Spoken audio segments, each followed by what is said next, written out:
అలా లెక్కనైతే గనక కేరళలో బీజేపీ గెలవకూడదు తిరువనంతపురంలో.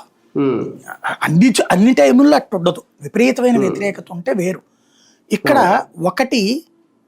ఒక ఆస్పెక్ట్లో రేవంత్కి సంతోషం, రెండో ఆస్పెక్ట్లో రేవంత్కి పెద్ద థ్రెట్. ఉమ్, ఎందుకంటే ఇంతకుముందు బీఆర్ఎస్ అధికారంలో ఉన్నప్పుడు జరిగింది ఒకసారి డైరెక్ట్గా మున్సిపల్ ఎలక్షన్స్. ఉమ్, ఎందుకంటే 2014లో ఎన్నికలు జరిగినాయి, మున్సిపల్ ఎన్నికలు. ఉమ్, 2014లో ఎవరు కిరణ్ కుమార్ రెడ్డి దిగిపోయే ముందు మున్సిపల్ ఎన్నికలు పెట్టాడు, స్థానిక ఎన్నికలు పెట్టాడు. ఓకే.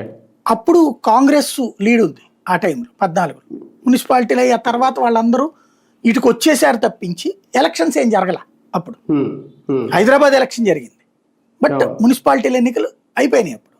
ఉమ్, 2020లో కేసీఆర్ రెండోసారి గెలిచాక డైరెక్ట్గా ఎన్నికలు పెట్టాడు ఆయన.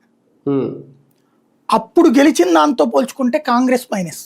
అంటే గెలిచిన పార్టీ, మీరు అన్నట్టు గెలిచిన పార్టీ లెక్క చూస్తే అప్పుడు కాంగ్రెస్కి 5 మున్సిపాలిటీలు, ఉమ్, బీజేపీ 2 మున్సిపాలిటీలు గెలుచుకున్నప్పుడు. ఉమ్, వీళ్ళు మిగతా అన్ని దాదాపు 103 ఉన్నాయి అప్పుడు. ఇప్పుడు 113 కదా, అప్పుడు 103 దగ్గర ఉన్నాయి దగ్గరగా. ఉమ్, భారీగా గెలిచారు అప్పుడు. Only 5 Congress municipality.